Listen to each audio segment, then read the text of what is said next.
Hi guys, I wanted to film a video sharing with you my 2024 essentials as a content creator earning 6 figures. I've seen a couple of videos where creators have so many products, everything that I use, excluding my camera in front of me, and the tripod is right here. And I'm going to take you through everything just really quickly. And I'm also going to add everything to my Amazon storefront, so if you're interested in shopping anything, there's a link down below in the video description and you can shop there. So I'm a content creator. I'm most active on TikTok, Instagram, YouTube, along with OnlyFans. I also have a personal website and a business on Amazon. So I use a couple $1,000s worth of products, but I started with just my iPhone and a $20 tripod from Amazon. And if you're interested in exploring content creation, an iPhone and a tripod is literally all you need. When I became interested in pursuing content creation, I just went head first. I quit my job, I dropped out of school, and I bought my camera that I'm still using today on my credit card that I could not afford. I was just absolutely convinced I was going to make it work, and 2 years later, here I am as a full-time content creator. But it's really not necessary to be spending money, especially money that you don't have, when you could just be using your phone and a tripod. So the first thing I'm sharing with you guys today is my tripod. This is my third tripod. This exact tripod, I would say, lasts me about a full year before it starts falling apart, and it's from Amazon. Pretty much everything here, actually everything here, is available on Amazon, and again, it's going to be linked. But I love this tripod. There are so many available, and I've tried a couple different ones out, but this is by far my favorite one. I think it was $25, and it's adjustable. You can take this piece off here to, instead of using your phone, put your camera here. It's really easy to use, and I am personally a huge fan. I'm going to continue to buy this tripod. I think that for $25,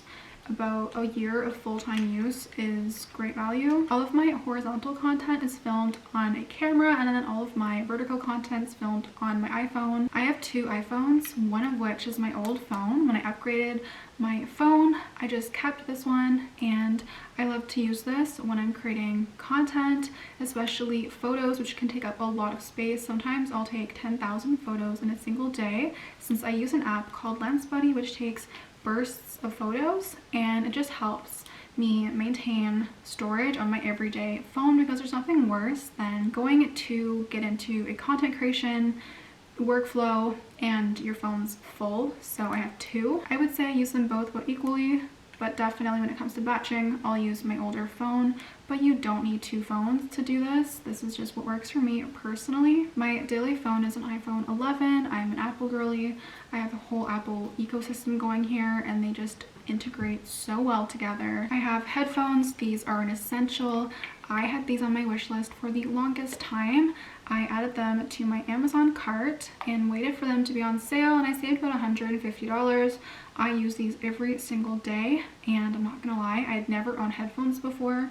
When I first got these and put them on, I was like, what have I done? I don't even know if I like these, because they are quite heavy. I just wasn't used to it, but now I use them every single day, especially for editing. And then I have my AirPods, like the little earbud ones that I use more so for working out and going for walks and whatnot, but sometimes I will take a break from these and use these, especially if I'm out working at a cafe or something. It is nice being able to go in between both. This is totally not necessary, but I personally got little protective cases for my AirPods just to keep them from getting damaged. I tend to keep my Apple products for 2.5 to 3 years before I sell them and upgrade them, because I feel like by doing that and just kind of flipping, I can get a good amount of money back. You guys know Apple products kind of stop working after a couple of years, so that's something I always do. Next we have my iPad Air with Magic Keyboard and Apple Pencil. I love, love, love this setup so much,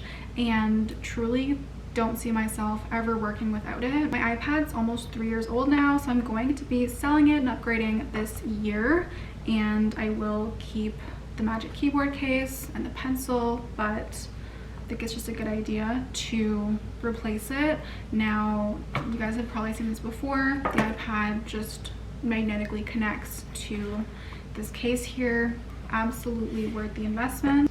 My iPad just would almost be useless to me if I didn't have this case, and I don't use my Apple Pencil that often, but it is great when I'm signing invoices, signing contracts, and doing all that kind of stuff. So do recommend. You can also get a mouse to make the experience a bit better for you. I don't have one personally, but that's just like a little idea for you. But I love this setup so much. It's basically a giant version of my iPhone, and for that reason I do also have a MacBook Air. I had an iMac and didn't love it. I don't like working in an office. I don't like facing a wall or working at a desk. I like moving around. So I sold the iMac, got this instead. Both the iMac and the MacBook run on a different operating system than the iPad.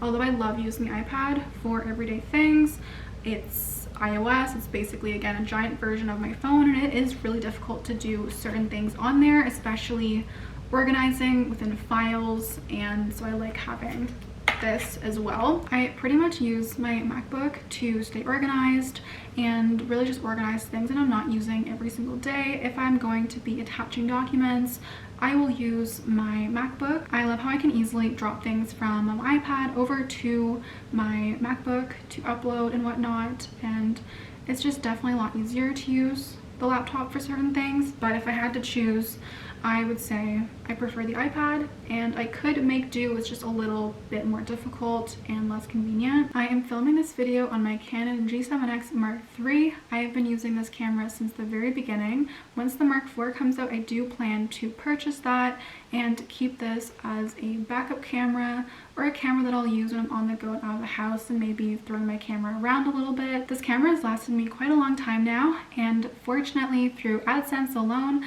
I have made back the initial investment and more. I use just a very generic tripod for my camera, and I also have extra batteries that I got from Amazon, as well as an extra charger as well. I use 2 different SD cards just so I'm never stressing out because one's full. Same with the batteries. I never have a dead battery and have to put off filming, and then I use an SD to USB-C to upload my files from my camera to my iPad to edit, and I use Adobe Premiere Rush to edit all of my videos. So that's all for this video. I do hope you guys enjoyed it. I hope you found it helpful, and again, if you're interested in pursuing content creation, all you need is your iPhone and a cheap tripod to get started. Thank you so much for watching. Do consider leaving a like and subscribing to my channel if you enjoyed this video, and I will see you guys in the next one.